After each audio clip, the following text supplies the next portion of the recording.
Tomasz, ruch Iskra z Polski. Czas oczyszczenia to czas trwogi, nie dla wszystkich. Drodzy przyjaciele, na zegarze dziejów świata widzimy już za 5:12 do początku wydarzeń związanych z końcem czasów. Coraz łatwiej za pomocą rozumu można wywnioskować, co niebawem nastąpi. Jednak nawet tak widoczne sygnały nie skłaniają większości ludzi do najmniejszej refleksji. A może najzwyczajniej ta większość nadal stara się zagłuszać pochodzące zewsząd sygnały alarmowe i wmawia sobie, że zaraz będzie dobrze? Przyjaciele, nie będzie dobrze. A przynajmniej przez pewien czas nie będzie dobrze i nie w sposób, jaki był dotąd ludziom znany. Po III wojnie światowej wszystko ulegnie, co prawda, zmianie. Nadejdzie także krótki czas spokoju, kiedy to pozostała przy życiu przetrzebiona ludzkość będzie starała się na swoją zgubę odbudować świat według standardów istniejących przed wojną, z pozoru jeszcze ulepszonych. Próba ta doprowadzi jednak ostatecznie do klęski jej i szatana. W dniu, w którym runie cała ta budowla po uderzeniu asteroidy w czasie prawdziwych 3 dni ciemności. Nie będę dziś pisał o tym, co będzie się działo w tym czasie. Skupię się na czymś, co powinno was obecnie podnieść nieco na duchu. W wizjach pokazane mi były rzeczy zarówno przerażające, jak i nieziemsko piękne. Zanim jednak przyjdą te piękne, musimy oczywiście przejść przez pierwszą fazę oczyszczenia Ziemi. Poniższą część tekstu poświęcę tym bardziej zorientowanym, chociaż zdaję sobie sprawę z tego, że na naszą stronę wchodzą również osoby przypadkowe. Te odsyłam do wcześniej zamieszczonych tekstów. Kiedy siedziałem przy kominku, na szczęście u nas jeszcze nie zakazano w nim palić, wpadłem we wspaniały nastrój. A widzący to przyjaciele zapytali mnie, dlaczego tak ci wesoło? Wypełniają się przecież twoje najgorsze wizje. Przed chwilą opowiadałeś nam o tym, co będzie dalej, więc wobec tego jak możesz się cieszyć? Wtedy natychmiast z nieba przyszło mi natchnienie. Cieszę się i wesele, a nawet podnoszę z radości głowę do góry, ale nie dlatego, że złe rzeczy są coraz bliżej, ale dlatego, że jesteśmy coraz bliżej dnia wyzwolenia, dnia prawdy oraz nowego Bożego świata. Prowadzony natchnieniem wziąłem do ręki telefon.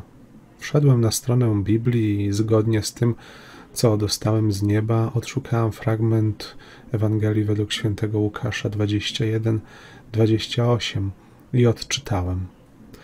A gdy się to dziać zacznie, nabierzcie ducha i podnieście głowy, ponieważ zbliża się wasze odkupienie. Przyjaciele, wszyscy ci, którzy mają świadomość zbliżającego się końca czasów, wszyscy przygotowani tak duchowo, jak i materialnie, nie powinni się bać nadchodzących wydarzeń. Dlatego, że dzień wielkiej radości, dzień Ducha Bożego, który nastanie w jakiś czas po wojnie, będzie już bardzo blisko, a więc również i nowy Boży świat będzie widać na horyzoncie. Czemuż więc się smucić? Napisane jest, że włos z głowy nie spadnie pewnej grupie ludzi. Do niej też odnosi się wezwanie. Czuwajcie i módlcie się w każdym czasie, abyście mogli uniknąć tego wszystkiego, co ma nastąpić.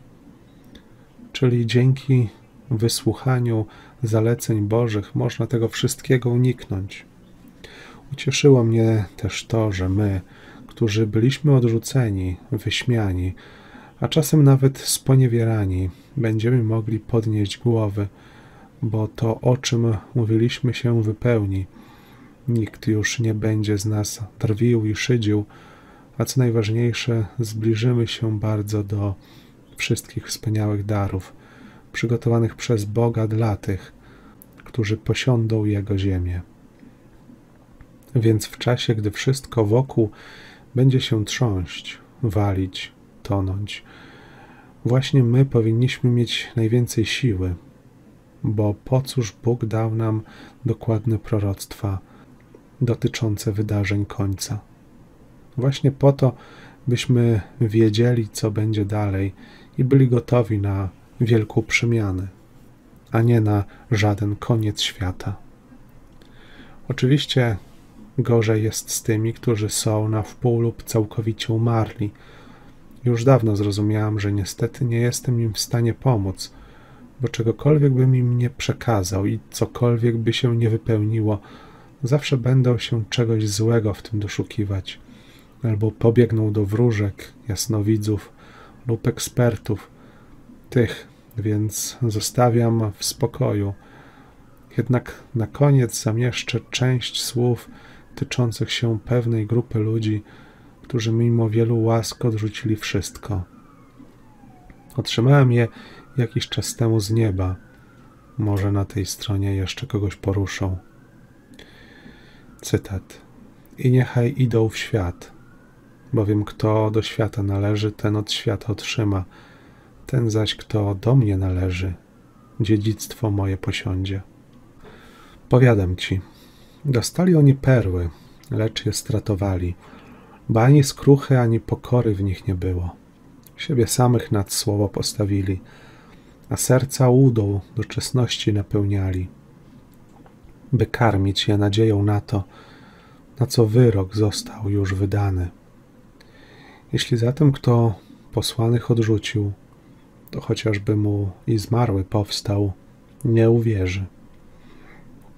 Jest on bowiem sam niczym zmarły z ciała, a przecież nakarmiłem ich słowem i odziałem w prawdę, jak dobry ojciec, przyozdobiłem w nadzieję.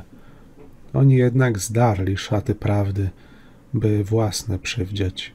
Pokarm czym prędzej wydalili, bo ciążył im i zakłócał dni ich życia. Nadzieję zostawili niczym ozdobę do zabawy, którą mieć warto, lecz chować trzeba, gdy im do stroju nie pasuje, a pośród swoich iść trzeba. Koniec cytatu. Przemyślcie powyższe słowa, zanim będzie za późno. Wiem, że osoby, których się one tyczą, będą wiedziały, że to do nich mówi Bóg. Wracam jednak do sceny przy kominku. Siedziałam tam i w duchu zapytałam Boga, ale kiedy to jeszcze dokładniej będzie? Wtedy przesunął mi się palec po ekranie telefonu, zupełnie tak, jakby go ktoś dotknął, odsłaniając następny tekst biblijny, wersety 29-33. I powiedział im przypowieść. Patrzcie na drzewo figowe i na inne drzewa. Gdy widzicie, że wypuszczają pączki, sami poznajecie, że jest już blisko lato. Tak i wy, gdy ujrzycie, że to się dzieje, wiedzcie, iż blisko jest Królestwo Boże. Zaprawdę powiadam wam, nie przeminie to pokolenie, aż się wszystko stanie. Niebo i ziemia przeminą, ale moje słowa nie przeminą. Nie byłoby może w tym nic nadzwyczajnego, ponieważ ten fragment tekstu jest w Biblii od 2000 lat, ale w tym przypadku przemówił on do mnie z wielką siłą, bo zobaczyłem przed sobą drzewko figowe, którego jestem właścicielem. Muszę wam zdradzić, że jakiś czas temu dostałem polecenie z nieba, aby do Arki Ocalenia szykować sadzonki drzew tropikalnych.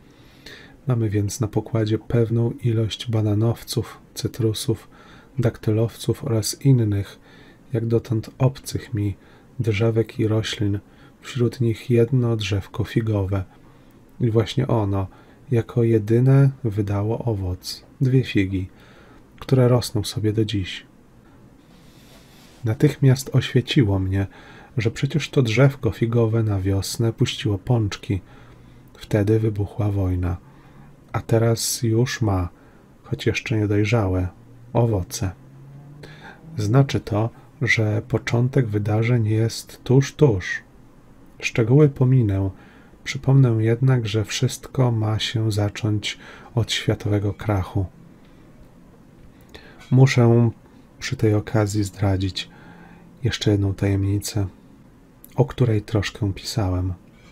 Dotyczy ona fałszywego nowego świata, czyli tego, który będzie po III wojnie światowej. Otóż wtedy będziemy mieli w Polsce mniej więcej taki klimat jak w Indiach. Będą tylko dwie pory roku, sucha i mokra. Przy czym niestety ta sucha będzie stawała się z czasem coraz dłuższa. Ziemia po III wojnie światowej będzie wypalona, zniszczona, pozbawiona roślinności, którą znamy, a zrobi się tu jak w tropikach. Więc co miałoby wyrosnąć? Drzewa nam znane, zwłaszcza owocowe, wymagają chociaż krótkiej zimy, więc słabo by rosły, a niektóre wcale. Niech was to jednak nie martwi. Nie będziemy żyć na szarej, postapokaliptycznej pustyni. Powiedziano mi, że w pewnym momencie ze stref tropikalnych w wyniku silnych wiatrów na teren Polski zostaną przyniesione nasiona, a nawet całe rośliny, które spadając z nieba na nowo ożywią ziemię. Dzięki tej drugiej wizji z dodatkowym komentarzem anioła zrozumiałem, skąd wzięły się u nas pomarańcze, które widziałem we wcześniej pokazywanych mi obrazach. No dobrze, ale dlaczego polecono mi hodować te sadzonki? Otóż po to, aby zaraz po wyjściu z arki zasadzić je w ziemi, jako już odrośnięte drzewka. Bananowiec rodzi owoce po mniej więcej 1,5 roku, inne drzewa po dużo dłuższym czasie. Zanim urosłyby więc wspomniane wyżej rośliny tropikalne, przyniesione przez cyklony, szalejące w czasie pierwszej fazy oczyszczenia ziemi, minie przynajmniej kilka lat. Natomiast drzewka z arki zasadzimy po wyjściu z niej, a te szybko dadzą pyszny owoc, którym będziemy mogli się cieszyć, dziękując przy tym Bogu, że o wszystkim pomyślał.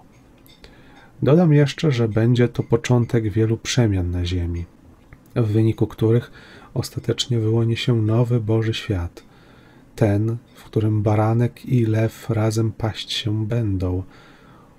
Często o tym izajaszowym znaku rozpoznawczym pisze: ale będę to robił, aby nikt wam nie wmówił, że ta ziemia po III wojnie światowej jest już prawdziwym, nowym Bożym światem. Wiem, że powyższy fragment może brzmieć dla wielu bardzo śmiesznie, abstrakcyjnie, czy nawet zapachnie szaleństwem. Nie dbam już jednak o to, gdyż swoje słowa kieruję do moich przyjaciół oraz do wszystkich zaproszonych przez Boga do nowego Bożego świata, którzy tego zaproszenia nie wyrzucili na śmietnik, nie schowali do kieszeni z myślą, a nuż się kiedyś przyda, ani nie wkleili do albumu zatytułowanego Bzdury i głupoty. Na koniec pytanie: czy czas oczyszczenia równy jest czasowi trwogi? Według mnie nie. Wystarczy iść drogą prawdy. Zatem my wszyscy, którzy jesteśmy gotowi, podnieśmy do góry głowy, ponieważ zbliża się dla nas czas bardzo szczęśliwy, a im będzie gorzej, tym lepiej, bo bliżej do nowego Bożego świata. Z Bogiem. Tomasz. Ruch Iskra z Polski. 5 października 2022.